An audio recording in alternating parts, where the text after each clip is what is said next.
Hi, I'm Kenton Biffert, and welcome to the Art of Fatherhood and another Aquinas Minute. I'm out behind my cottage in the backwoods here. I have an old red truck. And we ask ourselves the question, is it worth it? Should we fix it up, clean it up, make it worth it, put the time into it and the money? Is it worth fixing up this truck? And that's the name of this session.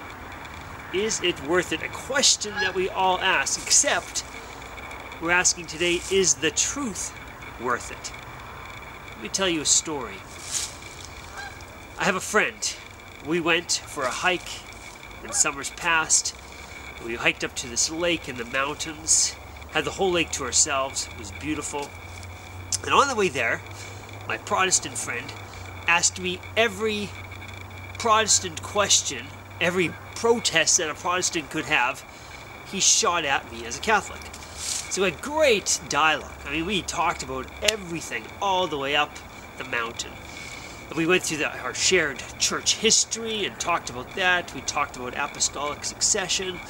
We talked about the logic of the Catholic teachings. Does it even make sense? Does it line up with Scripture? All this stuff. And at the end of it, we're sitting around the campfire and he says, you know, I think the Catholic Church has the truth. And I said, yeah, great, so do I. That's why I'm Catholic. He says, and yeah, I think that's it. I think we should all be Catholic. I said, great, so when are you coming home? He says, well, here's the thing. My wife told me if I become Catholic, she'll divorce me. Now, whether she means that or not, but still, major marital discord. He says, 2, I work at a Protestant institution.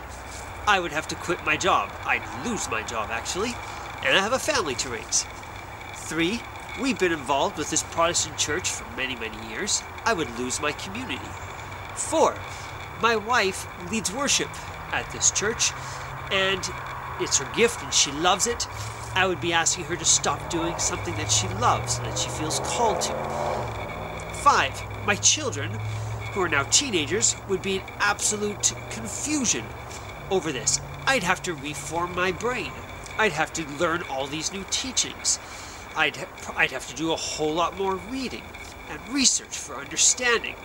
And then on top of all that, you're asking me to bind myself to obligatory days of fasting that I don't have to keep now, going to Mass every Sunday when I can choose whether I want to go to church or not on Sunday. You're asking me to do all this, and I ask you, is the truth worship? Is the truth worth it? That's a great question. And of course my answer was, yes, it's worth it. He says, yeah, but you Catholics believe that Protestants can go to heaven, right? I said, yes, anybody that dies by the grace of God will eventually get there. And he says, okay, so you're telling me I can die in the grace of God and not be a Catholic, and not have to do any of this stuff you're talking about, not have to suffer any of this, and still go to heaven and I'll meet you there. I said, okay, we need to look at this a little bit differently, because the truth is worth it. But let's go about this a different way. Now, St. Thomas, what does he say about this? He says, well, let's begin this way.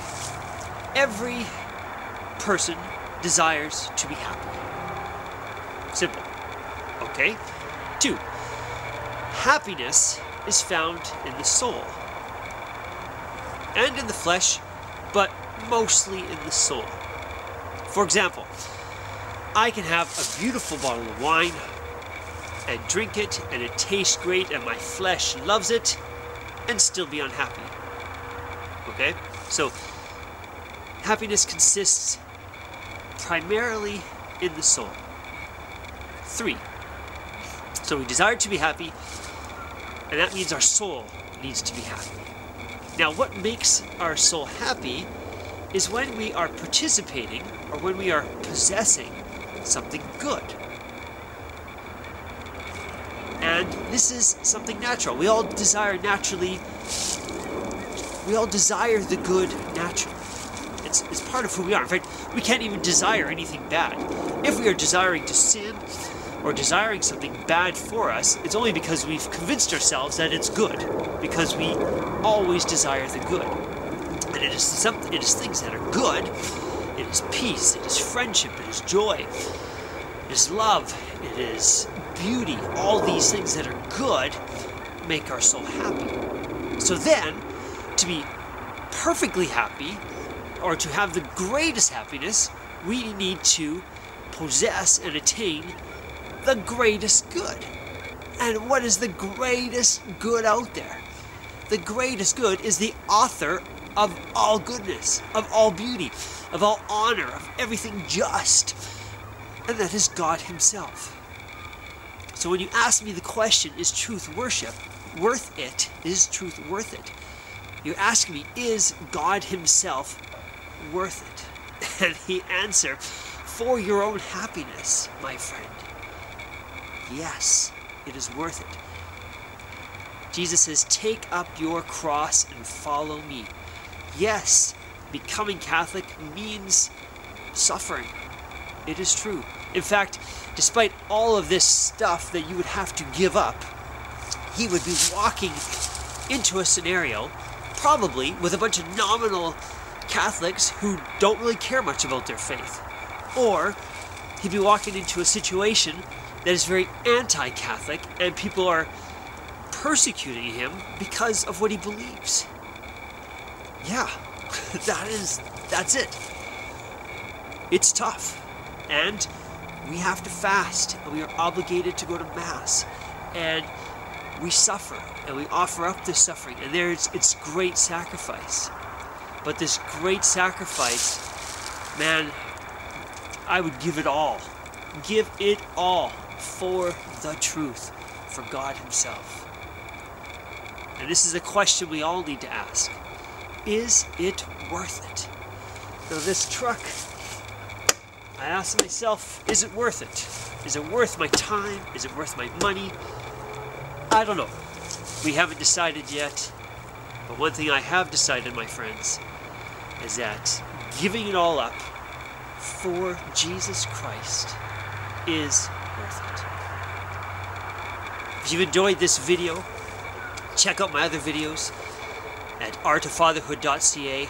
Join us in the Aquinas Project, where we're taking the truths of St. Thomas Aquinas and bringing them home into the domestic life, into the family. God bless you. Remain faithful. Semper Fidelis.